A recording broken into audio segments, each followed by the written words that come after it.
السلام علیکم ورحمۃ اللہ وبرکاتہ۔ الحمد للہ رب العالمین والصلاة والسلام علی رسولہ الکریم وعلی آلہ وصحبہ ومن سار علی نہجہ الی یوم الدین وسلم تسلیما کثیرا، اما بعد۔ ہمارے دروس کا سلسلہ جو گھروں کی تعمیر کے حوالے سے جاری ہے، جس میں ہم گھروں کو کس طرح آباد کر سکتے ہیں اور گھروں کو کس طرح جو ہے امن و امان کا گہوارہ بنا سکتے ہیں، اور آپس کے معاملات کو کس طرح سے بہتر بنانے کے کیا کیا اس کے طریقہ کار ہیں۔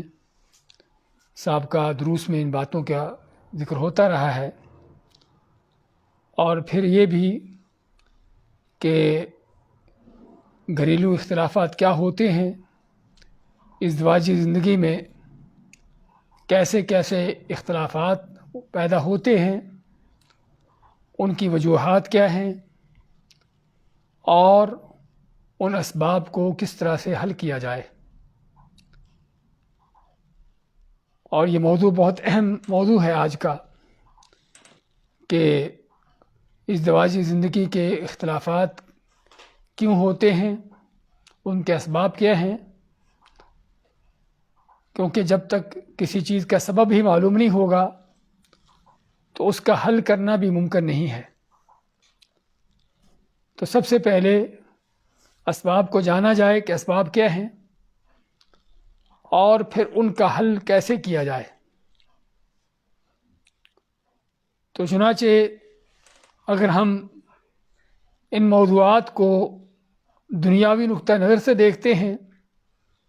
اگر آپ نیٹ میں دیکھیں گے اور اس طرح کی مختلف جگہوں پر ان چیزوں کا مطالعہ کرنے جائیں گے، تو آپ کو چند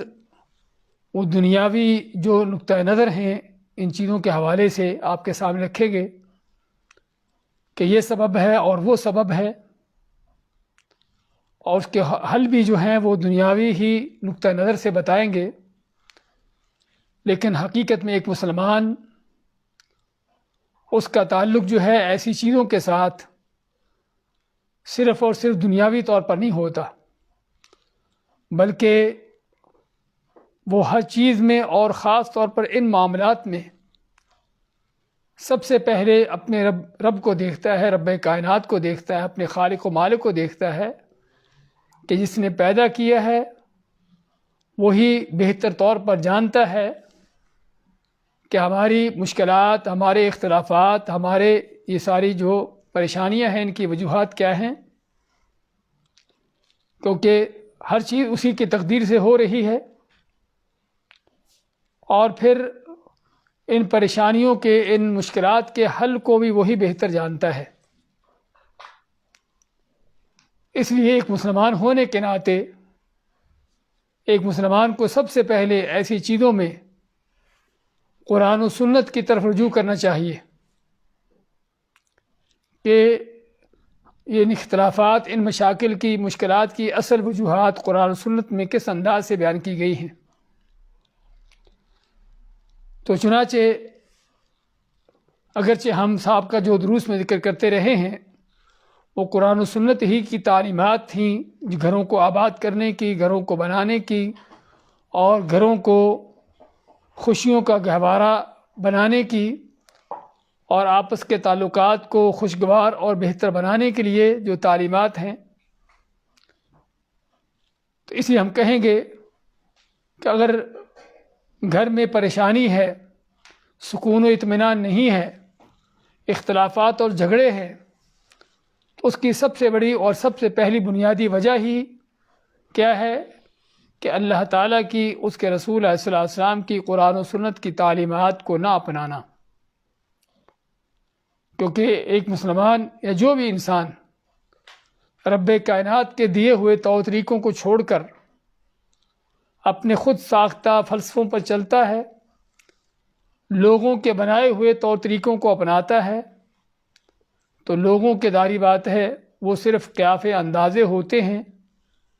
اگر وہ مخلص بھی ہوں تب بھی چہ جائے کہ بعض اوقات اخلاص بھی نہیں ہوتا اور ان کے بدنیتیں ہوتی ہیں. تو کہنے کا مقصد کہ بندہ جو ہے کتنی بھی اپنی علم کو اور تجربات کو کیوں نہ پہنچ جائے، لیکن صرف اس کے ایک اندازے اور قیافے ہوتے ہیں. اور حقیقی معنوں میں اگر کوئی ذات ہے جو انسان کے پریشانیوں کو، مشکلات کو، ان اختلافات کو، ان چیزوں کو جانتا ہے اور ان کا حل ہمیں بتا سکتا ہے، وہ اللہ کی ذات ہے. تو اس لیے ہم کہیں گے کہ سب سے پہلی اور بڑی وجہ تو ان اختلافات کی قرآن و سنت کی مخالفت ہے، قرآن و سنت کی اتباع نہ کرنا ہے، اللہ کی نافرمانی ہے. بعض سلف صالحین کے بارے میں آتا ہے کہ وہ فرماتے کہ میں جب بھی مجھ سے گناہ ہوتا ہے، میں جب بھی گناہ کرتا ہوں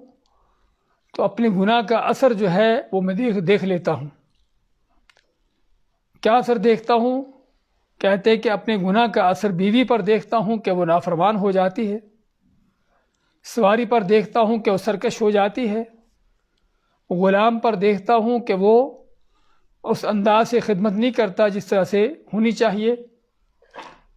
تو کہنے کا مقصد یہ تھے اللہ کے وہ نیک بندے کہ جو حقیقی معنوں میں سمجھتے تھے کہ اگر کوئی اختلافات کھڑے ہوتے ہیں، مشکلات پیدا ہوتی ہیں تو اس کی وجہ کیا ہے. اور یہ ہے اصل عقل مند انسان کہ جو اپنے نقصانات کے وجوہات کو سمجھ لیتا ہے اور اپنی مشکلات کے اسباب کو جان لیتا ہے. ورنہ بہت سے لوگوں کا حال کیا ہے کہ یہ بھی نہیں پتہ کہ یہ مجھے مار پڑی ہے تو کیوں پڑی ہے، یہ مجھ پر کوئی عذاب نازل ہوا ہے تو کیوں ہوا ہے. اور یہ ہے کسی انسان کی بدبختی کی انتہا کہ جب وہ آنے والی جو مشکلات، مصیبتیں، اختلافات ہیں ان چیزوں کو جانے بھی نہ کہ کیوں ہو رہے ہیں.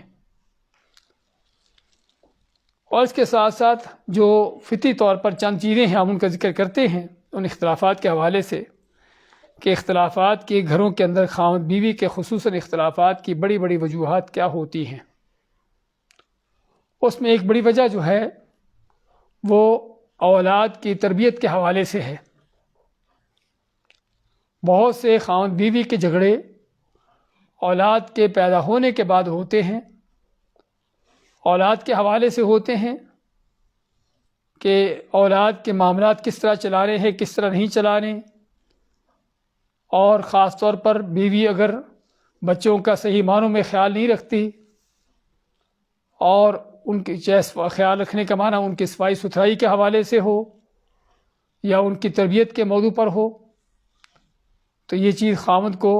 ناقابل گوارا ہوتی ہے اور پھر دونوں کے اندر اختلافات کا ذریعہ بنتی ہے. اور حالانکہ بچوں کی تربیت کے حوالے سے اصل تو ذمہ داری اللہ نے اگرچہ عورت کو دی ہے جب تک بچے چھوٹے گھر میں ہیں، لیکن اس کے ساتھ ساتھ باپ کی ذمہ داری بھی ہے ان کی نگرانی کرنے کی، ان کے معاملات کو دیکھنے کی. تو اس لیے ہمیں یہ سبب ہمارے سامنے ہونا چاہیے کہ بچوں کے معاملات عموماً جو ہیں گھروں کے اختلافات کا بڑا ایک ذریعہ ہوتے ہیں. اسی طرح اللہ نے فطری طور پر مرد عورت کو پیدا کرتے ہوئے ہی ان کو الگ الگ صلاحیتیں دی ہیں اور انہی صلاحیتوں کے لحاظ سے اللہ نے ان کو ذمہ داریاں بھی تقسیم کی ہیں. لیکن جب کوئی شخص خاوند یا بیوی میں سے ان ذمہ داریوں کو ادا نہیں کرتا تو کوئی شک نہیں کہ جس کا ہم نے سابقہ دروس میں ذکر کیا ہے کہ سب سے بہترین چیز اور سب سے بنیادی چیز جو گھروں کو بسانے والی ہے وہ ایک دوسرے کے حقوق کو ادا کرنا ہے. تو جب یہ حقوق ادا نہیں ہوتے بلکہ ادا ہونا تو بعد کی بات، بلکہ ان کو جانا ہی نہیں جاتا کہ کیا حقوق ہیں، تو تب جو ہے اختلافات پیدا ہوتے ہیں. اور پھر بلکہ مزید کیا ہے کہ جو ذمہ داریاں ہیں وہ ہر کوئی ایک کہ اپنی ذمہ داری کو پورا کرنے کے بجائے دوسرے کی ذمہ داریاں اپنے سر پہ لینے کی کوشش کرتا ہے اور اپنی چھوڑ دیتا ہے. یعنی دوسرے الفاظ میں آپ یہ کہیے کہ ذمہ داریوں کے حوالے سے غیر عادلانہ تقسیم ہوتی ہے بعض گھروں میں. تو یہ بھی وہ چیز ہے کہ جو خاوند بیوی کے اختلافات کا ایک سب سے بڑا ذریعہ ہے، سبب ہے. اور یہاں پر کیا ہے کہ سمجھنے کی ضرورت ہے کہ ہر ایک کی ذمہ داری کیا ہے، اللہ نے اس کے اندر کیا صلاحیت رکھی ہے، اس کو کیا ذمہ داری دی ہے، اور پھر اسی طریقے سے اس کو ادا کرے۔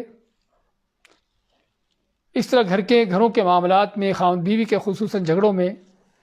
ایک بڑی وجہ جو ہے وہ مالی معاملات ہیں، گھر کے اخراجات کے حوالے سے یا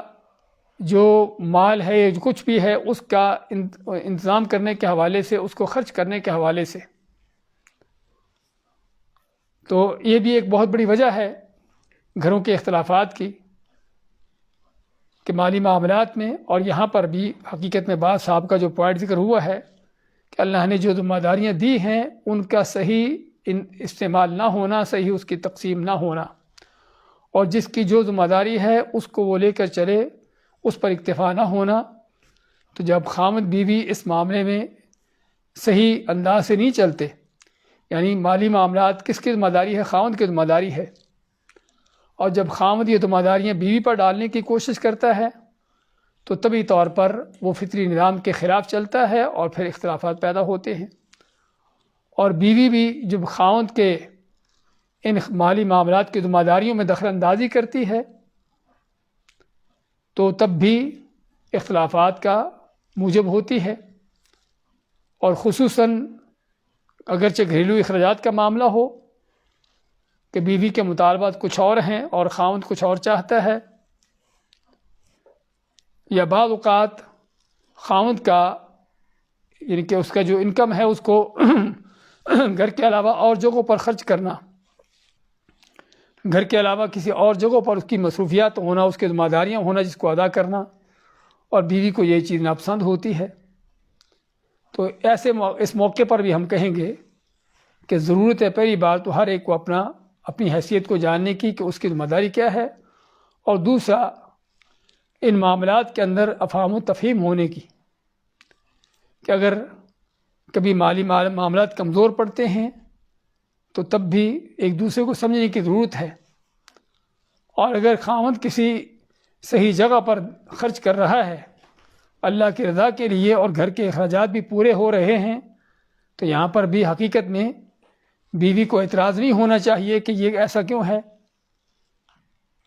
تو کہنے کا مقصد کہ مالی معاملات بھی اکثر و بیشتر یہ گھروں کے اختلافات کا ذریعہ بنتے ہیں،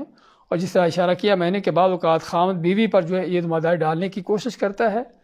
اور بیوی کو بھی مکلف بناتا ہے کہ وہ بھی کچھ کمائے اور کچھ انکم کا ذریعہ بنے، حالانکہ اللہ نے اس کو ان چیزوں کی ذمہ داری نہیں دی۔ لیکن جب یہ ذمہ داریاں دی جاتی ہیں اور اللہ کے حکم کے خلاف یہ چیز کی جاتی ہے تو یہاں پر بھی اختلافات کھڑے ہوتے ہیں، اور بلکہ بعض اوقات بیوی سمجھتی ہے کہ جاب کرنا یہ میری ضرورت ہے، اور پھر وہ جب جاب کرتی ہے تو ظاہری بات ہے اس کے کام جاب کرنے کے ساتھ گھر کے سارے معاملات ڈسٹرب ہوتے ہیں، خراب ہوتے ہیں، اور یہی وہ چیز ہے کہ جو گھر کے اختلافات اور گھر کی بربادی کا اور خاوند بیوی کے ازدواجی معاملات کے بگڑنے کا سبب بنتی ہے۔ اسی طرح اللہ تعالیٰ نے مرد عورت کا اصل جو تعلق ہے خاوند بیوی کا، وہ آپس کی محبت کے اور آپس کے جو ان کے ازدواجی تعلقات ہیں اس پر قائم کیا ہے، اور اکثر و بیشتر بہت سے گھروں میں یا بہت سے خاوند بیوی کے درمیان ازدواجی معاملات جو ہیں ان کا بھی صحیح ادا نہ کیا جانا، اس حق کی بھی صحیح ادائیگی نہ ہونا، یہ ایک بہت بڑا سبب ہے اختلافات کھڑے ہونے کا اور رشتے ٹوٹنے کا، کہ جب خاوند کی طرف سے کوئی رغبت نہیں بیوی کے اندر، یا بیوی کو رغبت نہیں خاوند کے اندر، یا ان معاملات میں یعنی کہ ازدواجی معاملات کے اندر ایک دوسرے کے حقوق ادا نہیں ہو رہے، اور حالانکہ خاوند بیوی کا بنیادی رشتہ ہی اسی بنیاد پر قائم ہوا ہے، تو حقیقت میں اس نقطے کو ہمیشہ مد نظر رکھنے کی ضرورت ہے خاوند بیوی دونوں ہی کو، کہ ایک دوسرے کی جو اللہ نے فطری طور پر ضرورت رکھی ہے اس کو پورا کرنا یہ حق بھی ہے ہر ایک کا، اللہ کا حکم بھی ہے، اور گھر کو چلانے بسانے کا آباد رکھنے کا ایک بہت بڑا ذریعہ بھی ہے، اور اس میں خلل پیدا کرنا، اس حق کو ادا نہ کرنا اور ادا کرنے میں کوئی اس میں کوئی لہت و لال یا کوئی اس طرح کی چیز کرنا حقیقت میں یہ وہ چیز ہے کہ جو تعلقات کو خراب کرتی ہے، اور اگرچہ شروع میں کسی حد تک قریب رہتے ہیں لیکن آہستہ آہستہ شیطان پھر اس کو موقع ملتا ہے ان تعلقات کو مزید آگے بڑھانے کا اور خراب کرنے کا. اور اس لیے یہ بنیادی جو رشتہ ہے، تعلق ہے مضبوطی کا، اس کو قائم کرنے کی ضرورت ہے. ایسے ہی ایک بہت بڑا جو ان کے سبب ہے ان اختلافات کا، وہ خاوند بیوی کا ایک دوسرے کے لیے اہتمام نہ ہونا، وقت نہ دینا، توجہ نہ دینا، ضروریات کا خیال نہ رکھنا. یعنی خاوند کام سے آتا ہے، دیکھتا ہے بیوی اپنے فون میں لگی ہے، کسی اس طرح کے اپنی آج کل جو موبائل وغیرہ اس طرح کی چیزیں، سوشل میڈیا کے جو وسائل ہیں اس میں مصروف بیٹھی ہے، اس کو کوئی خیال ہی نہیں، کوئی توجہ ہی نہیں کہ کوئی گھر میں داخل ہوا ہے. اور حالانکہ ایسے موقع پر چاہیے کہ بیوی جو ہے خاوند کے استقبال کرے مسکراہٹ کے ساتھ، ان چیزوں کے ساتھ اس کی ضرورت کو دیکھے کہ کیا ضرورت ہے اس کی کھانے پینے کی، اس کے آرام کی، جو بھی ہے. تو یہ بیوی کی طرف سے غفلت کہ جو حقیقت میں خاوند کی دوری کا سبب بنتی ہے. اور پھر خاوند بھی کیا ہوتا ہے، بعض خاوند یا یہی خاوند جب بیوی کا اہتمام نہیں دیکھتا تو پھر کیا ہے کہ پھر وہ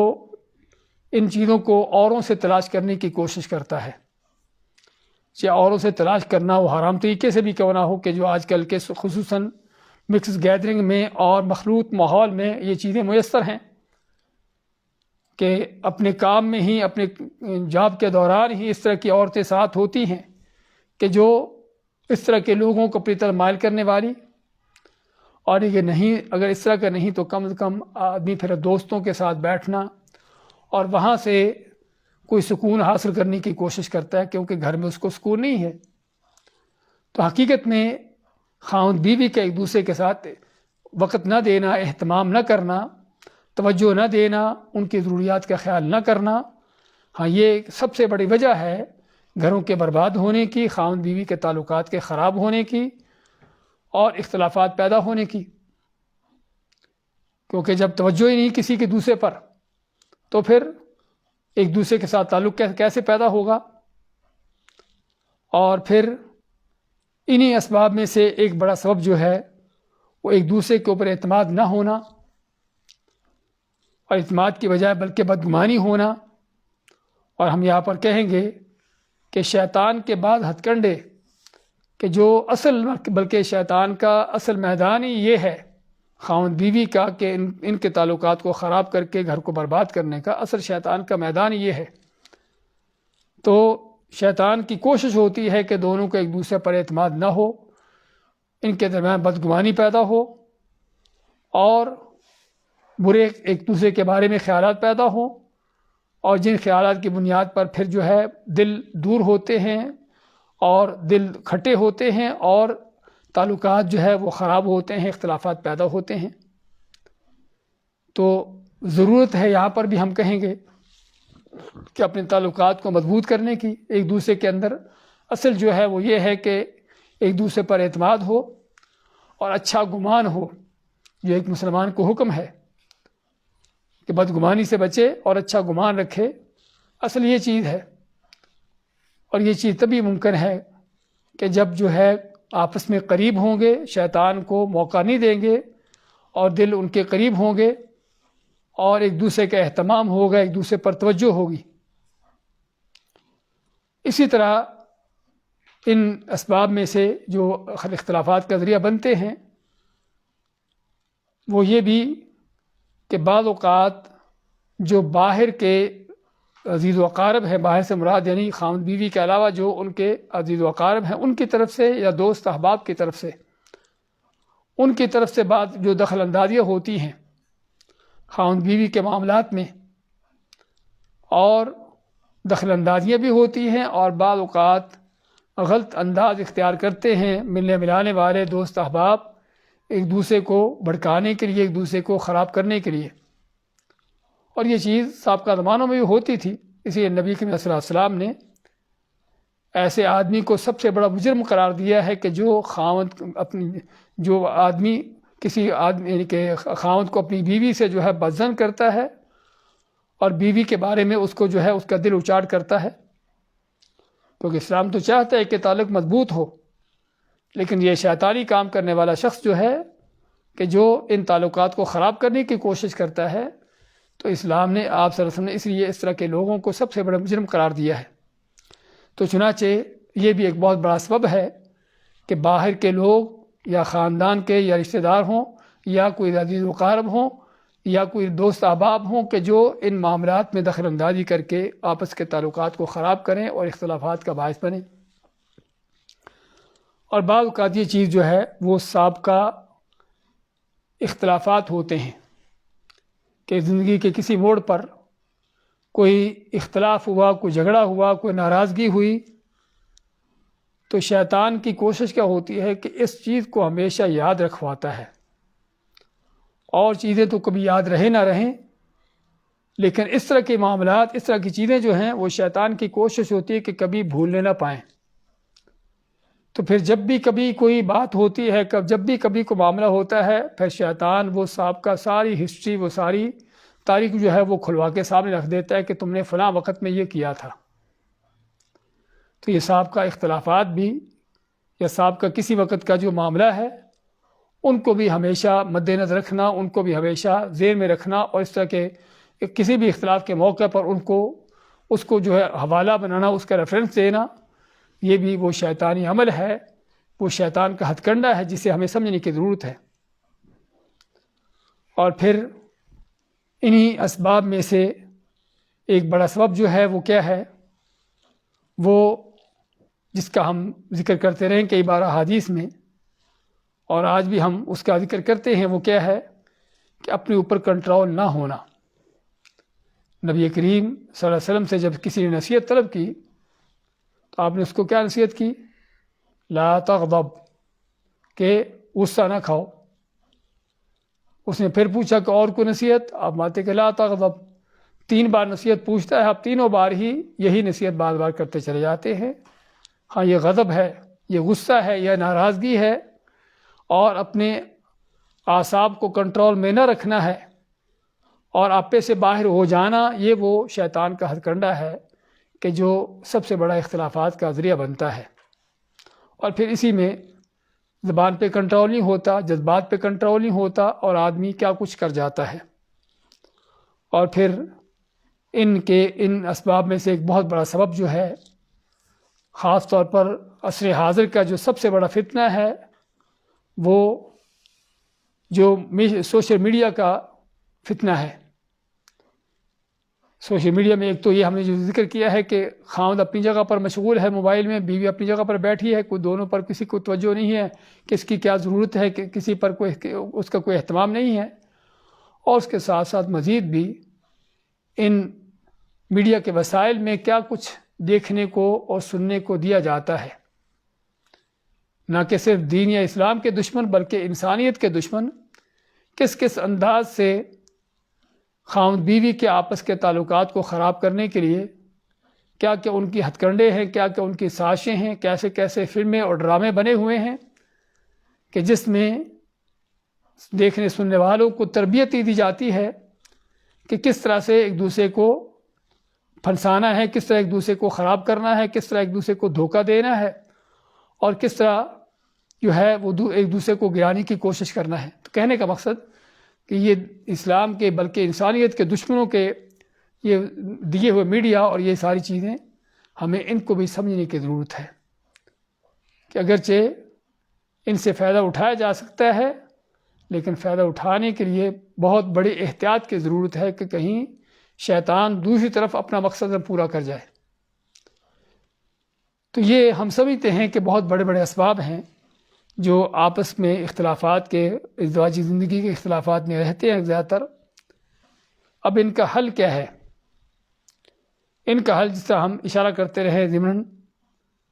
کہ سب سے پہلے تو ان اسباب کو جاننا کہ اختلاف کا سبب کیا ہے۔ جس طرح ہم نے اشارہ کیا شروع میں کہ جب تک پتہ ہی نہیں کہ اختلاف کہاں سے ہو رہا ہے،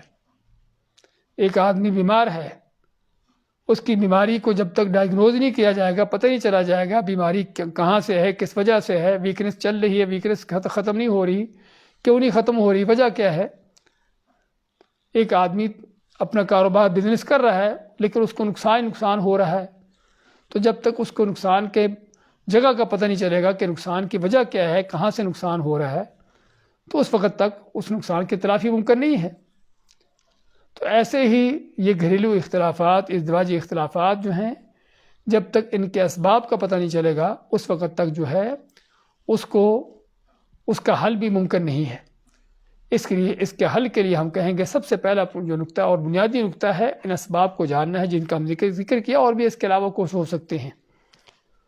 اور ان اسباب کو نظر انداز کر دینا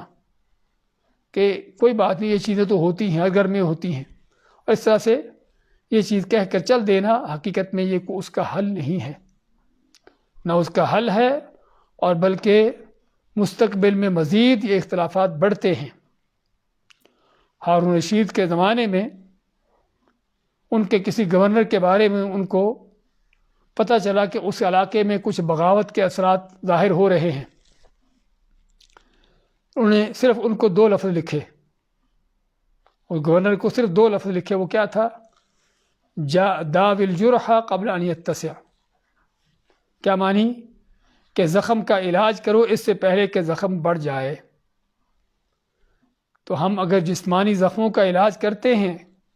اور اگر نہیں کیا جاتا، چھوڑ دیا جاتا ہے، تو عام طور پر پھر وہ زخم بڑھ جاتا ہے اور بعض اوقات انسان کی ہلاکت کا بھی سبب بن جاتا ہے۔ تو ایسے ہی ان اختلافات کا حال ہے، بلکہ اس سے کہیں زیادہ خطرناک ہے کہ اگر یہ شیطان کے زخم اور یہ اختلافات، ان کو اگر وقت پر نہ ختم کیا جائے، ان کو حل نہ کیا جائے، تو یہ بھی پھر بڑھتے رہیں گے، اور بڑھتے بڑھتے حتیٰ کہ ہلاکت یعنی گھروں کی تباہی اور رشتوں کے ٹوٹنے کا سبب بن جاتے ہیں۔ تو اس لیے ان اختلافات کو جاننا، ان کے اسباب کو سمجھنا کہ اسباب کیا ہیں، اور ان کو یعنی ان پر نظر رکھنا، یہ سب سے ایک پہلا نقطہ ہے اس ان اختلافات کے حل کا۔ اور پھر ان اختلافات میں جیسا ہم نے ذکر کیا ہے کہ جذبات پر کنٹرول نہ ہونا، زبان پہ کنٹرول نہ ہونا، یہ وہ چیزیں کہ جس کی ہمیں ضرورت ہے اختلافات کو ختم کرنے کے لیے۔ ضرورت ہے اس بات کو دیکھنے کے لیے کہ میری زبان سے کیا نکل رہا ہے، ضرورت ہے آواز کو پست اور نیچے رکھنے کی اس طرح کے موقعوں پر۔ فَإِنَّ أَنْكَرَ الْأَصْوَاتِ لَصَوْتُ الْحَمِيرِ، اللہ ماتا ہے کہ سب سے جو بدترین آواز کس کی ہے؟ گدھے کی آواز ہے۔ تو ایسے موقعوں پر، اختلافات کے موقع پر، لڑائی جھگڑے، اونچی اونچی بولنا اور طیش میں آ جانا، ہاں یہ وہ ساری چیزیں ہیں کہ جو حقیقت میں ان اختلافات کو بڑھانے والی ہیں، ان کو ختم کرنے والی نہیں ہیں۔ تو اس کا حل کیا ہے کہ اس طرح کے موقعوں پر اپنے اوپر کنٹرول ہو، زبان پر کنٹرول ہو کہ میں کیا کہہ رہا ہوں۔ اللہ تعالیٰ ہے سورہ بنی اسرائیل میں وَقُلْ لِعِبَادِي يَقُولُوا الَّتِي هِيَ أَحْسَنُ إِنَّ الشَّيْطَانَ يَنزَغُ بَيْنَهُمْ، کہ میرے بندوں سے کہہ دو کہ وہ ہمیشہ اچھی بات کہے، کیونکہ شیطان ان کے درمیان اختلاف پیدا کرتا ہے۔ کہاں سے؟ انہی باتوں سے۔ بات کوئی ایسی کہہ دی جو چبھنے والی ہے، طنز کر دی، اور یہاں پر اس موضوع پر ہی، باتوں کے حوالے سے ہی ہم ان کے ذکر کیا بعض درسوں کے اندر کہ خاوند بیوی کا آپس کا تعلق دوستانہ ہونا چاہیے، ہلکا پھلکا وہ مذاق کہ جو دوسرے کو یعنی کہ خوش کرنے والا ہو، ایسی چیزیں ہونی چاہیے اس کے اندر۔ لیکن ایک ہے مذاق کرنا اور دوسرا ہے مذاق اڑانا۔ مذاق کرنا کیا ہے کہ کسی کو خوش کرنے کے لیے کوئی ایسی بات کہہ دینا کہ جس میں یعنی اس کو کوئی طنز نہ ہو، جس میں اس کو دلی کوفت نہ ہو، بلکہ وہ خوش ہو جائے۔ اور ایک ہے مذاق اڑانا۔ ہاں یہ مذاق اڑانے کا جو انداز ہے نا، یہ وہ چیز ہے کہ جو آپس کے تعلقات توڑتی ہے اور خراب کرتی ہے، جہاں پہ ایک دوسرے کو گھٹیا جانا جاتا ہے، اور جس کے بارے میں اللہ کا فرمان ہے یا ایھا الذین آمنوا لا یسخر قوم من قوم عسى ان یکونوا خیرا منہم، تو وہاں پر مذاق اڑانے کی بات ہے۔ تو اس لیے ضرورت ہے اس طرح کے موقعوں پر، اختلافات ہوتے ہیں اور کوئی گھر بھی اختلاف سے خالی نہیں ہوتا، لیکن ان اختلافات کا حل کیا ہے کہ ایسے موقعوں پر اپنے اوپر کنٹرول ہو، زبان پہ کنٹرول ہو، تاکہ زبان سے کوئی ایسا لفظ نہ نکلے اور کوئی ایسا انسان کوئی ایسا کام نہ کر سکے کرے جو اس کے معاملات کو خراب کرنے والا ہو۔ اسی غصے کے پی جانا اس موقع پر اور غصے پر کنٹرول کر جانا ہی سب سے بڑی کسی کی بہادری ہے۔ نبی کریم صلی اللہ علیہ وسلم نے پوچھا ما تعدون الصلاۃ بینکم وفیکم، کہ تم اپنے میں سے کس کو پہلوان جانتے ہو؟ تو صحابہ نے کہا پہلوان وہ ہوتا ہے جو دوسرے کو بچھاڑ دے، اس کو گرا دے۔ آپ ماتے کہ نہیں، اصل پہلوان وہ ہے کہ جو غصے کے وقت اپنے اوپر کنٹرول کر جائے۔ ہاں، پہلوان تو بڑا بنا پھرتا ہے لیکن اپنے اوپر کنٹرول نہیں ہے، اپنے آپ کو، اپنے شیطان کو بچھاڑ نہیں سکتا، یہ کہاں کا پہلوان ہے؟ اسی طرح اختلافات ہوں گے اور ہوتے ہیں، تو ایسے اختلافات میں کنٹرول بھی کرنا ہے اور ساتھ ساتھ اس کا جواب، جو اگرچہ بات کسی نے کہی ہے، خاوند یا بیوی نے جس نے بھی کوئی بات ایسی کی ہے کہ جو ناقابل گوارا ہے یا غلط بات ہے، تو ضروری نہیں کہ اس کا فوری ہی جواب دیا جائے، بلکہ آدمی اس کا جواب دینے کے لیے تھوڑا ٹھہرے، غور و فکر کرے، اور غور و فکر کرنے کے بعد ممکن ہے اس کو پتہ چلے کہ بات جو اس کو بری لگ رہی تھی، جو اس کو تان و تشنیع کی شکل میں نظر آ رہی تھی، بات واقع ایسی تھی، بات یہ حقیقت تھی، لیکن ہوتا کیا ہے کہ شیطان غصے کی حالت میں جب غصہ دلاتا ہے تو آدمی کے سمجھ بوجھ اس کی عقل سے عاری ہو جاتا ہے۔ اس وقت پھر اس کو پتہ نہیں چلتا کہ جو میں کہہ رہا ہوں یا مجھے جو کہا جا رہا ہے یہ غلط ہے یا صحیح ہے، سمجھتا ہے کہ غلط ہے۔ اس لیے اگر آدمی تھوڑا سا اس پر ٹھہر جائے، تھوڑا رک جائے، تو ممکن ہے اس کو پتہ چلے کہ غلطی پر وہ خود ہی تھا، دوسرا شخص نہیں تھا، یعنی بیوی خاوند کے حوالے سے یا خاوند بیوی کے حوالے سے۔ اس لیے معاملات کو تھوڑا سوچ بچار کر کے اور تھوڑا اس میں تحمل مزاجی کے ساتھ آدمی کرے تو اس میں بعد میں معاملہ ٹھنڈا بھی ہو جاتا ہے اور حقیقت بھی سامنے کھل کے آ جاتی ہے، اور ممکن ہے کہ اپنی ہی غلطی کا انسان کو پتہ چل جائے کہ وہ غلطی پر تھا۔ اس لیے جواب دینے میں جلد بازی کرنا یہ بھی شیطان کا کام ہے، شیطان کا ہتھ کنڈا ہے۔ اور پھر جب جواب دینا بھی ہے تو جواب دیتے ہوئے بھی کیا انداز ہو، اور اس میں بھی تان و تشنیع کا انداز نہ ہو، اس میں بھی مقصد اصلاح ہو۔ اور الفاظ ہی ایسے ہوتے ہیں انسانوں کے کہ ایک لفظ ایسا ہوتا ہے کہ جو دوسرے کے دل کو قریب کر دیتا ہے، اور اسی موضوع پر دوسرا لفظ ایسا ہوتا ہے کہ جو دلوں کو اور دور نہیں بلکہ دلوں کو کاٹ کے رکھ دیتا ہے۔ اس لیے ضرورت ہے اگر جواب دینے کی بھی، رد کرنے کی بھی جو چیز پیش آئی ہے اس کا جواب بھی دینا ہے تو جواب دینے کے لیے بھی اصلاحی انداز ہو، اور مقصد جو ہے وہ کسی حقیقت تک پہنچنا ہو، نہ تان و تشنیع کا انداز ہو، نہ چیخنے چلانے کا انداز ہو۔ ہاں، یہ منافقوں کی نشانی بیان کی گئی ہے، وَإِذَا خَاصَمَ فَجَرَ، کہ منافق کی ایک نشانی کیا ہے کہ جب اس کا جھگڑا ہوتا ہے تو پھر وہاں پر پھٹ پڑتا ہے۔ پھٹ پڑنے کا معنی گالی گلوچ اور آواز میں اس کا چیخنا چلانا شروع کر دینا، یہ چیزیں ہیں۔ اسی طرح اختلافات ہوتے ہیں ایسے موقعوں پر، جس طرح ہم نے بتایا کہ کنٹرول بھی کرنا ہے، اور اس کنٹرول کرنے میں یہ ہے کہ اگر رد بھی کرنا ہے کسی چیز کا تو اس کو سوچ بچار کر کے تھوڑا ٹھنڈا ہو کر اور اچھے انداز سے، اصلاحی انداز سے، اور دوسرے کی بات کو سننا، اور اس کی بات کا احترام کرنا، خاوند بیوی خاوند کے حوالے سے دونوں، یہ سمجھنا کہ میں ہی جو کہتا ہوں یہ صحیح ہے اور میری ہی بات صحیح ہے۔ ہاں، یہ وہ انانیت اور یہ وہ عناد اور تعصب اور ہردرمی جو اصل شیطان کا ہتھ کنڈا ہے، جہاں پر یہ پیدا ہو جاتی ہے کہ میں جو کہتا ہوں صحیح ہے، دوسرا جو کہتا ہے غلط ہے، ہاں تو وہاں پر اصلاح کے درسے بند ہو جاتے ہیں۔ لیکن جہاں پر یہ ہو کہ شاید مد مقابل صحیح کے بات کہتا ہو، خاوند بیوی کے حوالے سے، بیوی خاوند کے حوالے سے، کہ شاید دوسرے کی بات صحیح ہو، تو اگر ان چیزوں پر آدمی سوچنے پر آ جاتا ہے، ان چیزوں پر توجہ دیتا ہے، یا اس مرحلے تک پہنچ جاتا ہے تو پھر آگے اصلاح کے راستے کھل جاتے ہیں۔ تو اس لیے ایسے موقعوں پر ہر درمی اختیار کرنے کے بجائے، تعصب انات کا طریقہ اختیار کرنے کے بجائے، بلکہ ضرورت ہے کہ آدمی دوسرے کی بات کو سنے، اس کی بات پر غور کرے، اور اگر اس میں حق ہے، اس کی بات میں حق ہے تو اس کا اعتراف کرے۔ اور اسی طرح اگر غلطی ہو جاتی ہے، لیکن غلطی ہو جانا کوئی بڑی بات نہیں ہے۔ جو بڑی بات ہے، جو اصل جرم ہے، وہ غلطی پر مصر ہو جانا، غلطی پر ڈٹ جانا، اور غلطی سے کوئی سبق حاصل نہ کرنا۔ ہاں، یہ بھی چیزیں ہماری زندگی میں ہوتی ہیں کہ غلطی ہونے کو ہو جاتی ہے،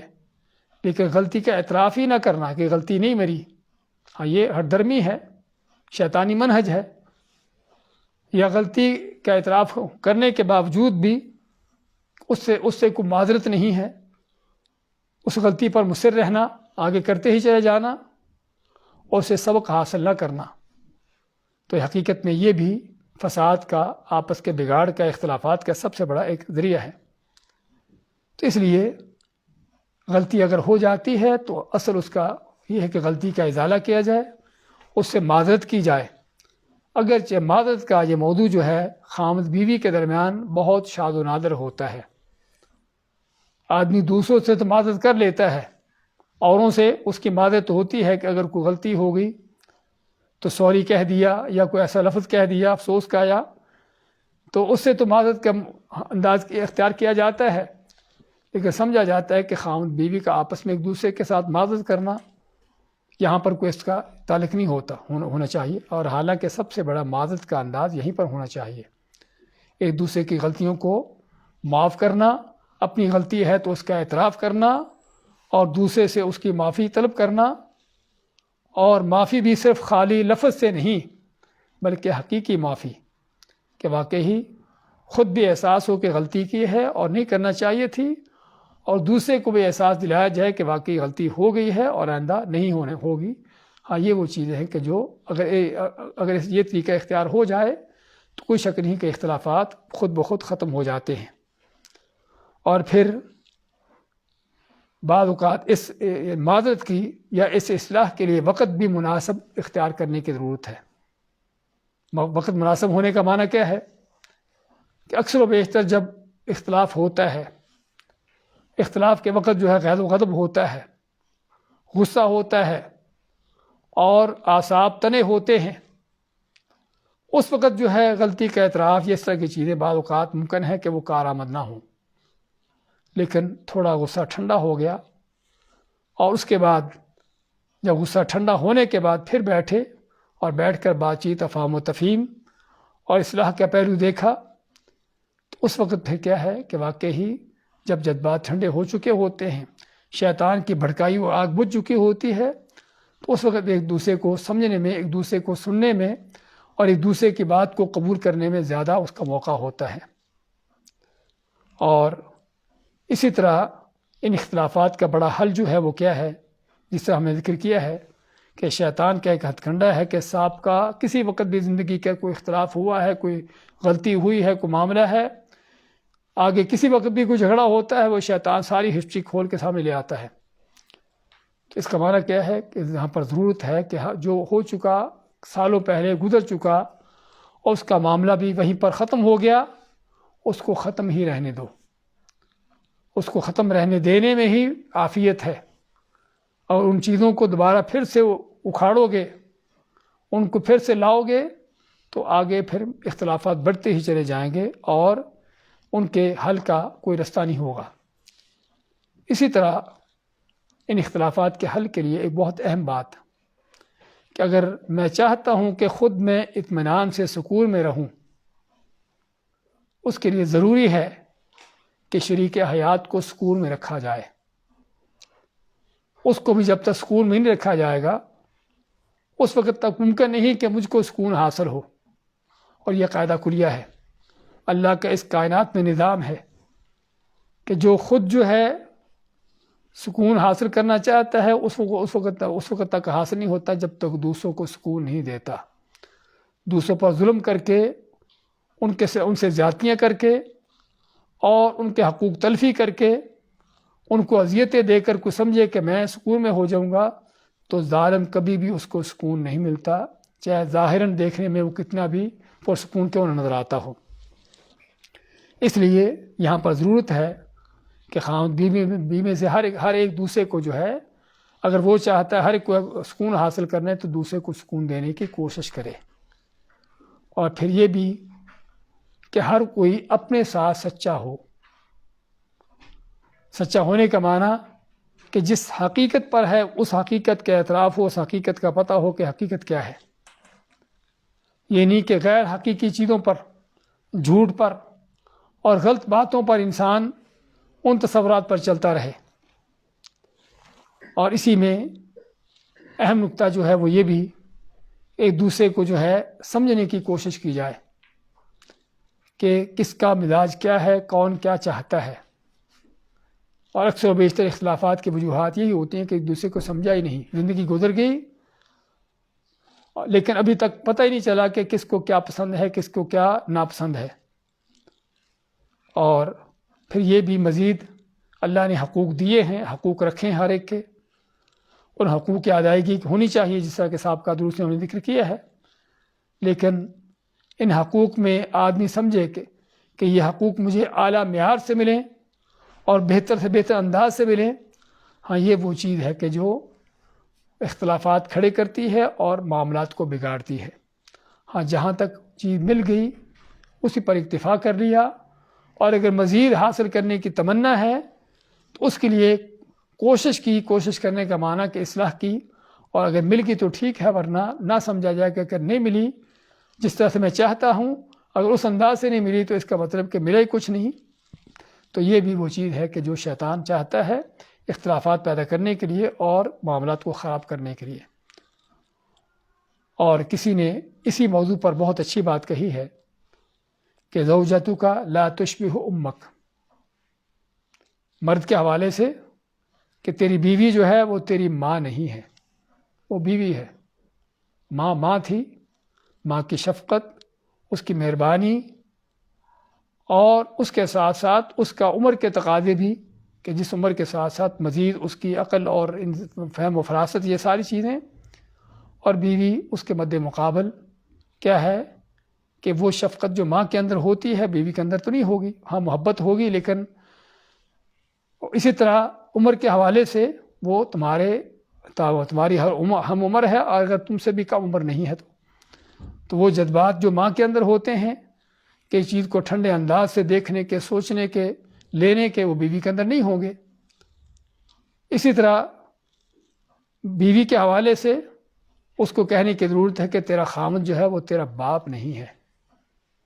ہم باپ کے اندر کہ جو شفقت مہربانی کے انداز ہوتے ہیں وہ خامد کے اندر نہ ڈھونڈو۔ باپ کے اندر جو باتوں کو سمجھنے کے، فہم و فراست کے انداز ہوتے ہیں اس کے عمر کے لحاظ سے وہ خامد کے اندر ممکن نہ ہو۔ اور بہت بڑی غلطی یہاں پر یہ بھی ہوتی ہے اکثر کہ جب عورت اپنے خامد کو اس نظر سے دیکھتی ہے کہ میرا باپ تو ایسے کرتا تھا، میرے باپ تو ایسے کہتا تھا، وہ تو میرے اس طرح سے، اور یہ خامد ایسے کیوں نہیں کر رہا، ہاں یہ بھی دلوں کو دور کرتی چیز۔ اور اسی طرح خاوند جب بیوی کو دیکھتا ہے اس انداز سے کہ میری ماں تو اس طرح سے میرے ساتھ شفقت کرتی ہے اور اس کا حال میرے ساتھ کیا ہے، تو اس لیے ضرورت ہے ہر ایک کو اس کے مقام پر رکھنے کی۔ ماں کا مقام ماں کا ہے، اور بیوی کا مقام بیوی کا ہے، اور باپ کا مقام اپنی جگہ پر ہے، اور خاوند کا مقام اپنی جگہ پر ہے۔ اور جس طرح ہم نے ذکر کیا تھا کہ اختلافات کے ایک بڑا سبب جو ہے وہ کیا ہے کہ دوسروں کی دخل اندازی۔ ہاں دوسروں کی دخل اندازی، چاہے وہ رشتہ دار ہوں یا کوئی دوست احباب ہوں، یہ وہ لوگ ہیں کہ جو اکثر اوقات رشتوں کو خراب کرنے کا، اختلافات کا باعث بنتے ہیں۔ اس لیے ضرورت ہے اپنے معاملات کو اپنے تک رکھنے کی اور دوسروں تک نہ پہنچانے کی، الا یہ کہ اگر آپس میں معاملات حل ہونے کا کوئی رستہ نہ ملتا ہو اور مزید آگے اختلافات بڑھتے ہی چلے جاتے ہوں، تو پھر اللہ تعالیٰ کا حکم ہے وَإِنْ خِفْتُمْ شِقَاقَ بَيْنِهِمَا فَبَعَثُوا حَكَمًا مِّنْ أَهْلِهِ وَحَكَمًا مِّنْ أَهْلِهَا کہ اگر اختلافات اس حد تک پہنچ جائیں کہ آپس میں ان کی اصلاح کی کوئی صورت نظر نہ آتی ہو تو پھر اللہ نے حکم دیا ہے کہ بڑوں میں سے، دونوں خاندانوں میں سے جو بھی ہے بڑوں میں سے ایسے شخصوں کو، ایسے لوگوں کو دیکھا جائے کہ جو واقعی ہی ان معاملات کو اچھی طرح سمجھتے جانتے ہوں اور ان کو حل کرنے کا بھی ان کے پاس جو ہے صحیح کوئی طریقہ کار ہو اور نیک نیت لوگ ہوں، تو پھر ایسے لوگوں سے اصلاح مشورہ کرنا، ان کی دخل اندازی ایسی ہو سکتی ہے، ورنہ عام حالات میں کسی کو ان معاملات میں دخل انداز کرنے سے، ان کو داخل کرنے سے کیا ہے کہ معاملات اور بگڑتے ہیں اور سنورتے نہیں ہیں۔ تو یہ ہم سمجھ سکتے ہیں کہ بڑے بڑے وہ اسباب تھے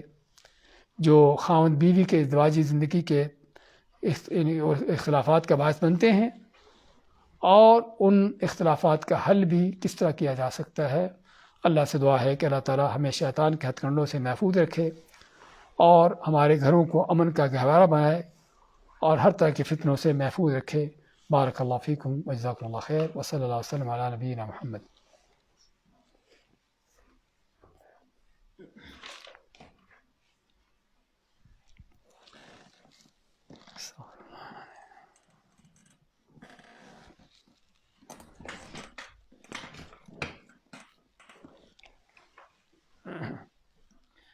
جزاک اللہ خیر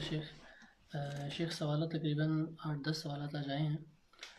پہلا سوال شیخ آیا ہے کہ جب خاوند بیوی میں اختلاف ہوتا ہے تو اس حد تک بات پہنچ جاتی ہے کہ وہ ایک دوسرے کی بات سننے کو تیار نہیں ہوتے اور ہر کوئی اپنی بات پر بضد رہتا ہے، تو اس سچویشن کو کیسے حل کیا جائے؟ جی ہاں، ابھی ہم اسی پر بات کر رہے تھے کہ ہم اختلافات ہونا بڑی بات نہیں، اختلافات ہوتے ہیں اور کوئی گھر بھی ان اختلافات سے خالی نہیں ہوتا،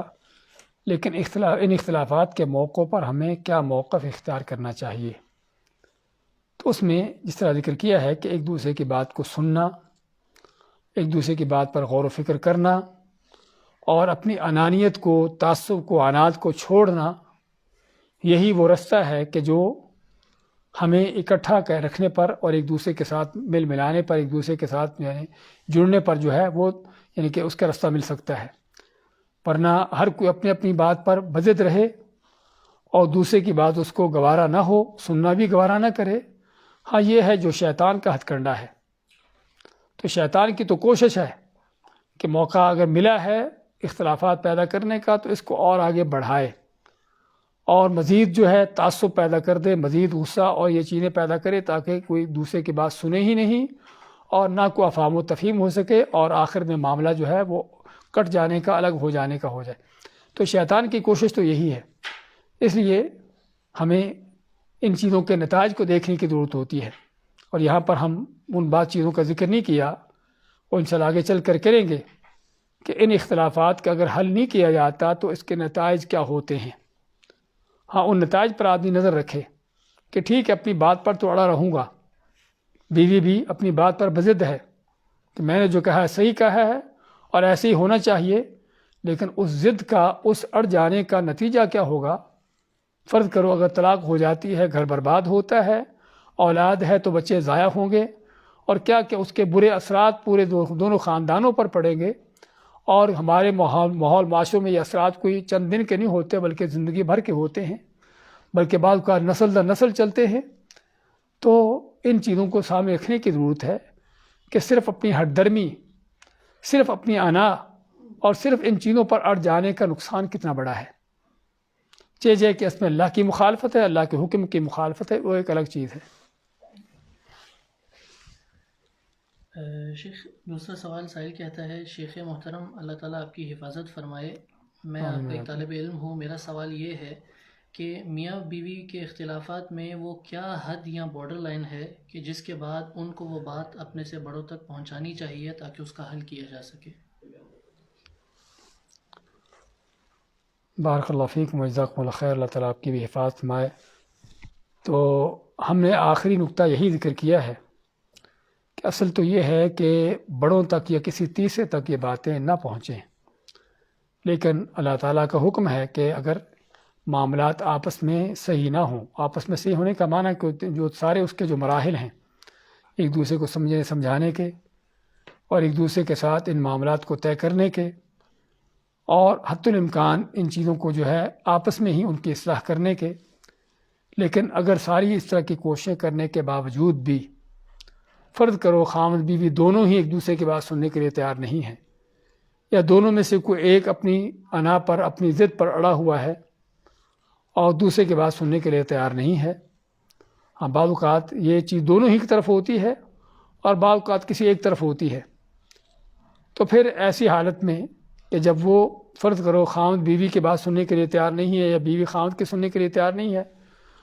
تو یعنی کسی طرح کے ان کے اندر کمپرومائز ہونا کو افہام و تفہیم کا کوئی رستہ ہی نہیں ہے. تو پھر ضروری ہوتا ہے کہ پھر ایسا کوئی شخص دیکھا جائے خاندان کا ہو یا کوئی اور باہر کا ہو کہ جو واقعی پوری نیک نیتی کے ساتھ اور علم رکھنے والا ہو اور ان چیزوں کو سمجھتا ہو کہ کیسے اصلاح کرنی ہے. تو پھر ایسے شخص کی مدد لی جائے, اس تک یہ معاملات پہنچائے جا سکتے ہیں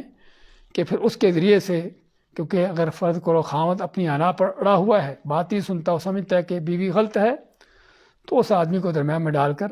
خاوند کو سمجھانے کی کوشش کی جائے کہ اگر بیوی غلط ہے تو تمہاری بھی کوئی غلطی ہوگی. کیونکہ عموماً یہاں پر اختلافات کی اگر ہم نے بات کی ہے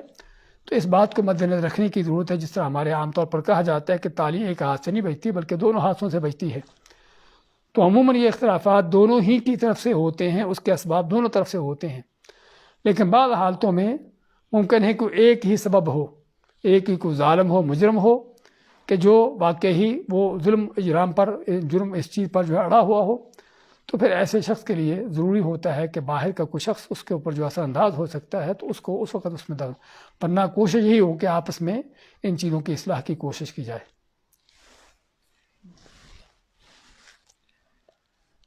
شیخ اگلا سوال میں سائل کہتا ہے کہ شیخ صاحب میرا سوال یہ ہے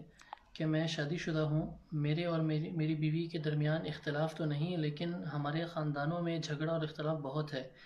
جس کی وجہ سے ہم دونوں کو پریشرائز کیا جاتا ہے اور اسی وجہ سے ہمارے درمیان بھی اختلافات پیدا ہو رہے ہیں.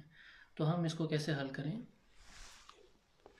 ہم نے آج کے اسباب میں سے اس نقطے کا بھی ذکر کیا ہے کہ باہر کے لوگوں کا خاوند بیوی کے علاوہ جو لوگ ہیں چاہے خاندان کے ہوں یا دوست احباب ہوں ان کا دخل اندازی کرنا, اور دخل اندازی بعض اوقات تو یعنی کہ وہ صرف رشتوں کو خراب کرنے کے لیے ہوتی ہے, اور بعض اوقات جس طرح کے سائل نے سوال کیا ہے کہ ان کے خاندانی اختلافات ہیں. تو حقیقت میں یہ جہالتیں ہیں کہ آدمی خاندانی اختلافات کو اس طریقے سے چلائے کہ حتیٰ کہ وہ چلتے ہی چلے جائیں, اگرچہ بڑوں کے اندر وہ اختلافات تھے تو چھوٹوں کے اندر بھی آ جائے اور آگے نسلوں کے اندر چلتے چلے جائیں. ہاں یہ وہ جاہلیت کا ہمیں وہ تاریخ یاد آتی ہے کہ وہاں پر ایسے ہی ہوتا تھا کہ ایک جنگ جو ہے 100 سال تک چلتی تھی, اور 100 سال تک چلنے کا اس کا انداز یہ ہوتا تھا کہ نسل در نسل ہر کوئی چھوٹا جو ہے سمجھتا تھا کہ بڑے جو ہیں یہ انہوں نے ہمارے بڑوں کے ساتھ ایسا کیا فلاں لوگوں نے تو ہمارے دشمن ہیں. تو دشمنیاں صرف مخصوص کسی نسل تک نہ رہتی بلکہ وہ نسلوں تک چلتی رہتی. تو اس لیے یہ جاہلانہ انداز ہے. تو جو عقل مند آدمی ہے وہ ان باتوں کو سمجھنے والا وہ سمجھتا ہے کہ ٹھیک ہے بڑوں کا اختلاف تھا, وہ اختلاف انہوں نے کیا, چلے گئے اور بات ختم ہو گئی. اب جو ہے وہ اختلاف کرنے والے نہیں ہیں اور ہم آپس میں اب بھائی بنتے ہیں, ایک دوسرے کے ساتھ مل کے رہتے ہیں, اور اصل یہ ہونا چاہیے. تو اس لیے ہمیں یعنی کہ اگر واقعی کوئی عقل ہے کوئی ان چیزوں کے, تو اصل تو یہی ہے کہ آدمی ان اختلافات کو جہاں پر تھے وہیں پر رہنے دے, اور اگر وہاں پر بھی وہاں سے بلکہ مٹانے کی کوشش کرے. اگر بڑے زندہ موجود ہیں ان کے اندر بھی بلکہ اصلاح کی کوشش ہو, نہ کہ ان اختلافات کو وراثت میں لے کر آگے چلتے چلے جائیں اور نسل در نسل جو ہم کے اثرات رہیں. اور شیطان یہی چاہتا ہے. اس لیے ہمیں جس سے بتایا ہے کہ ان معاملات کو خود سلجھانے کی ضرورت ہوتی ہے. فرض کرو اگر بیوی کی طرف سے, بیوی کے خاندان کی طرف سے کوئی اس طرح کی چیزیں ہوتی ہیں یا خاوند کے خاندان کی طرف سے, تو خاوند بیوی کو آپس کو ان باتوں کو سمجھنے کی ضرورت ہے کہ ہمیں اگر بڑوں کے اختلافات ہیں تو ہمیں اپنا گھر بسانا ہے. اگر ان کے گھر برباد ہوئے تو ضروری ہے کہ ہم بھی اپنا گھر برباد کریں. تو اس لیے ان چیزوں کو سمجھنے کی ضرورت ہوتی ہے. بارک اللہ فیکم. شیخ اگلا سوال آیا ہے, سائل کہتا ہے فضیلت الشیخ میں ایک چیز میں آپ کی نصیحت اور رہنمائی چاہتا ہوں کسی بزرگ نے مجھے کہا کہ بیٹا ازدواجی اختلاف میں حکمت عملی یہ ہے کہ جب غلطی خاوند کی ہو تو خاوند اپنی غلطی تسلیم کرے، اور جب غلطی بیوی کی ہو تو تب بھی خاوند اپنی غلطی کو تسلیم کرے۔ آپ کا کیا کہنا ہے؟ جی ہاں، جس نے نصیحت کی ہے اچھی نصیحت کی ہے اس لحاظ سے کہ اگرچہ بیوی کی غلطی ہو تب بھی خاوند ہی لے لے، لیکن اس کا نتیجہ پھر یہ نہ ہو کہ بیوی ساری غلطی خاوند پر ڈال دے۔ تو علی کل حال ان چیزوں میں ہمیں ایک معتدل اور میانہ روی اختیار کرنا چاہیے۔ یعنی کوئی شک نہیں کہ جس نے یہ نصیحت کی ہے اس کا نصیحت کرنے کا مقصد یہی ہے کہ تاکہ ہم آخر میں غلطی چاہے اپنے سر پر لے لیں دوسرے کی بھی، لیکن کم از کم اصلاح ہو جائے اور جو فساد پیدا ہو سکتا تھا اس سے بچ جائیں۔ تو ان کی نصیحت کا یہ مقصد ہے، لیکن کہنے کا میری ضرورت یہ ہے کہ یہاں پر ان معاملات کے اندر بھی اعتدال کی ضرورت ہے، اور خصوصاً اگر دیکھا جائے کہ جس کی غلطی سر پر لینے کی وجہ سے اور زیادہ وہ غلطی پر آگے بڑھ رہا ہے، یعنی فرض کرو بیوی کی غلطی سر پہ لے لی تو بیوی اس سے اور زیادہ جو ہے جس کو کہتے ہیں کہ اور زیادہ آگے بڑھ گئی، تو پھر ایسے حالات میں یہ اصلاح نہیں بلکہ بگاڑ ہے۔ اللہ تعالیٰ نے فرمایا سورۃ شورى میں کیا فرمایا ہے؟ فمن عفا واصلح، کہ جس نے معاف کیا اور معاف کرنے کی شرط کیا رکھی کہ اصلاح کی۔ تو ان چیزوں میں درگزر معافی تو ہونا چاہیے، لیکن اس کی شرط کیا ہے کہ جب اصلاح ہو سکتی ہو، لیکن جہاں پر معاف کرنے سے یا درگزر کرنے سے اور بگاڑ پیدا ہوتا ہو تو پھر ایسی معافی یعنی کہ جو اچھی چیز نہیں بلکہ بری چیز ہے، اسلام نے اس کو یعنی کہ اچھا نہیں سمجھا بلکہ برا قرار دیا ہے۔ تو اس لیے اگر فرض کرو کہ خاوند یا بیوی دونوں میں سے کوئی اپنی اس دوسرے کی غلطی سر پہ لے لیتا ہے، اور غلطی سر پہ لینے کے نتیجے میں کیا ہے کہ اس کی اصلاح ہو جاتی ہے تو پھر تو اچھی چیز ہے، لیکن اگر اصلاح کے بجائے معاملات اور آگے بڑھتے ہیں اور دوسرے کو اور شرارت کا موقع ملتا ہے یا اور ان چیزوں کا، تو پھر جو ہے اس کی غلطی سر پہ لینا کوئی حکمت عملی نہیں ہے۔ پھر اس کی غلطی کو بتانا، اس کی غلطی کو اس کو احساس دلانا اور اس کی اصلاح کرنا، اصل اس کا طریقہ یہ ہے۔ زوم پہ بھی سوال کر سکتے ہیں؟ جی ہاں، اگر کسی کا زوم پہ سوال ہے تو وہ بھی کر سکتے ہیں۔ جی ہاں۔ شیخ اگلا سوال ہے، شیخ محترم میری شادی ہونے والی ہے، میں نے اکثر رشتوں میں دیکھا ہے کہ ازدواجی زندگی میں اگر کوئی ایک اپنے آپ کو نرم رکھتا ہے تو دوسرا پارٹنر اس پر حاوی ہو جاتا ہے، اور اگر وہ اپنے آپ کو سخت رکھے تو دوسرا اسے سخت مزاج کہہ کر ایسے تانے دیتا ہے۔ تو شیخ کیا کیا جائے اس چیز میں؟ جی ہاں، اس میں عربی کی ایک حکمت ہے، اگرچہ وہ حدیث کے طور پر بھی روایت کی جاتی ہے کہ نہ تو اتنے نرم ہو جاؤ کہ تمہیں کھا جائے، اور نہ اتنے کڑوے ہو جاؤ کہ تمہیں تھوکیں۔ اس لیے ہر معاملے میں میانہ روی وہی بہتر ہوتی ہے، اور اسی طرح ازدواجی معاملات کے اندر بھی یہ میانہ روی کا پہلو لازمی ہے، اگرچہ اس کا اصل تو اس کی بنیاد محبت پر ہے، شفقت پر ہے، مہربانی پر ہے، ہمدردی پر ہے اور رحمدلی پر ہے، لیکن بعض اوقات جس طرح کا ذکر کیا جاتا ہے کہ ذکر کرتے ہیں، اور ذکر نہیں بلکہ بعض اوقات تربیت دی جاتی ہے کہ بیٹی کو گھر سے بھیجتے ہوئے کہ تم نے وہاں پر جا کر اپنا ڈنڈا چلا کے رکھنا ہے، اور خاوند کو بھی کہ تم نے بیوی کو کس طرح سے اپنے نیچے لگانا ہے۔ تو یہ بعض اوقات ہمارے جاہلانہ ماحولوں میں ایسی تربیتیں ہوتی ہیں، ایسی تعلیم دی جاتی ہے، تو کوئی شک نہیں کہ یہ شیطانی تعلیمات ہیں کہ جن کے نتائج کو ہمیں سمجھنے کی ضرورت ہے کہ اگر عورت جو ہے خاوند کو نیچے لگانے کی اور ڈنڈا چلانے کی کوشش کرتی ہے، غلام بناتی ہے، تو جس طرح ہم نے ذکر کیا تھا کہ جو بیوی خاوند کو غلام بناتی ہے وہ پھر غلام ہی کی بیوی ہوتی ہے۔ تو اس لیے ہمیں ضرورت ہے ان معاملات میں عقل سے کام لینے کی، سمجھ سے کام لینے کی، ایک دوسرے کا احترام کرنے کی اور ایک دوسرے کا جو حق ادا کرنے کی، اور اس احترام اور حق ادا کرنے میں ہی اسی میں خیر اور بہتری اور بھلائی ہے، اور ان معاملات کو سلجھانے کی، نہ کہ یہ کہ ہر کوئی دوسرے پر جو ہے اپنا روب جمانے کی کوشش کرے، دوسرے پر اپنا قبضہ جمانے کی کوشش کرے۔ اللہ کا حکم اللہ تعالیٰ کی طرف سے بھی اس چیز کی اجازت نہیں ہے، اور گھر کی بربادی کا بھی یہی رستہ ہے. ہاں وہ وقتی طور پر منکر ہے، دبنے والا دب جاتا ہو، لیکن اس کے جو غلط اثرات پیدا ہوتے ہیں، دلوں میں جو دوریاں اور نفرتیں پیدا ہوتی ہیں، یہی چیزیں جو ہیں آپس کے تعلقات کو برباد اور خراب کرتی ہیں. شیخ زوم پر ایک سوال آیا ہے کہ شیخ کیا بیوی شادی کے بعد ماں باپ کے گھر رہ سکتی ہے؟ کبھی کبھی دینی حوالے سے روشنی ڈال دیں، بارک اللہ فیکم. کیا شادی کے بعد بیوی ماں باپ کے گھر رہ سکتی ہے؟ اس حوالے سے یہ ہے کہ اس میں شرعی طور پر تو کوئی ہمارے سامنے کوئی ایسی اس چیز کی پابندی نہیں ہے، لیکن اللہ تعالیٰ نے جو خاوند بیوی کے حقوق رکھے ہیں، اور خصوصاً خاوند کے حقوق کو بیان کرتے ہوئے حدیث میں اللہ کے نبی فرماتے ہیں کہ اگر خاوند موجود ہو، گھر میں ہو، یعنی کہ سفر پر نہ ہو، تو بیوی کو حق نہیں کہ وہ نفلی طور پر روزہ بھی رکھے سوائے خاوند کی اجازت کے. تو اس کا معنی کیا ہے کہ اگر خاوند کو، یعنی کہ خاوند کے گھر میں ہوتے ہوئے بیوی کو روزہ بھی رکھنے سے منع کیا گیا ہے اس کی اجازت کے بغیر، تو اس کا مطلب یہ ہے کہ خاوند کو بیوی کے ساتھ رہنے کی ضرورت ہے. تو اگر ایسی چیز ہے تو پھر بیوی کو چاہیے کہ وہ خاوند کے ساتھ ہی رہے.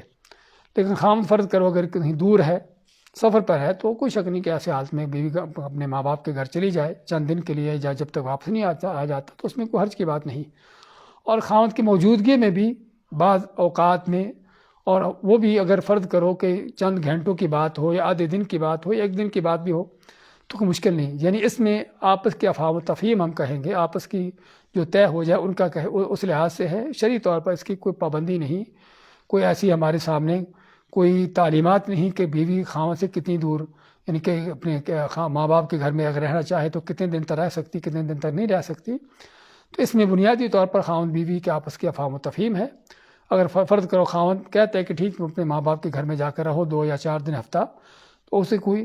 یعنی کہ تو ان چیزوں میں کوئی حرج کی بات نہیں. لیکن ان کے بعض اوقات اثرات ضرور ہوتے ہیں کہ خاوند بیوی جب ماں باپ کے گھر میں جا کے رہے گی، اور خاوند فرض کر وہ بھی گھر میں اکیلا ہونے کے بجائے دوستوں کے ساتھ جا کے محفل لگا لی، اور پھر اس طرح کے اس کے بعض اوقات ایسے غلط قسم کے ماحول بن جاتے ہیں کہ گھر سے باہر رہنے کے اور بیوی سے دور رہنے کے، اور بعض اوقات غلط قسم کے تعلقات بھی انہی چیزوں کے پیچھے پیدا ہوتے ہیں. تو یعنی کہ شرعی طور پر جسے بتایا ہے کہ قرآن و حدیث میں ان چیزوں کی کوئی حد نہیں ہے، لیکن ہمیں اس کے نتائج کو دیکھنا ہوتا ہے کہ اگر فرض کرو کہ بیوی ماں باپ کے گھر میں جا کے رہ رہی ہے، اور خاوند جو ہے وہ بیوی سے الگ رہنے کی وجہ سے اوروں کے ساتھ اس کے تعلقات قائم ہو رہے ہیں، کسی اور عورت کے ساتھ، یا جو بھی، یا گھر سے باہر رہنے کی اس کی روٹین بن رہی ہے، اور ظاہری بات یہ چیزیں بیوی کے لیے نقصان دہ ہیں سبھی. تو اس لیے ان چیزوں کو دیکھنا ہوتا ہے. تو یعنی شرعی طور پر تو اس کی حد نہیں، لیکن ان چیزوں کو مد نظر رکھنا ہے کہ خاوند تاکہ دور نہ ہو اور قریب رہے، اور آپس کے تعلقات جو ہے وہ مضبوط رہے، اس میں کس طرح کا کوئی رکھنا، کوئی کمی پیدا نہ ہو. شیخ اگلا سوال یہ ہے کہ اگر وائف اور ہسبینڈ کے درمیان بہت پیار اور محبت ہو، اور ان دونوں میں سے کوئی ایک پیر یا بابا کی بات سنتا ہو، اور وہی پیر ان کو کہے کہ تم اپنے پارٹنر کو طلاق دے دو ورنہ بعد میں بہت مشکلات ہوں گی، تو اگر ایسی حالت میں وہ طلاق دے دے بغیر کسی وجہ کے، تو اس کا کیا حکم ہے؟ دیکھیے، پیر و بابوں کی باتیں سننا اس طرح کے معاملات میں، بلکہ ویسے بھی عموماً بھی کسی بھی دین کا معاملہ ہو یا دنیا کا ہو، اگر دین کا معاملہ ہے تو پھر تو ہمیں دیکھنا ہوگا کہ کہاں تک اس کی بات قرآن و سنت کے موافق ہے یا مخالف ہے، اور اگر دنیا کی ہے تب بھی دیکھنا ہوگا کہ اس کی بات کے نتائج کیا ہیں. اگر باپ جو ہے اس کی بات کہتے مان کر بیٹا بیوی کو طلاق نہیں دے سکتا، تو چاہے یا کہ کسی پیر بابے کی بات مان کر طلاق دے. آپ صلی اللہ علیہ وسلم عبداللہ ابن عمر کو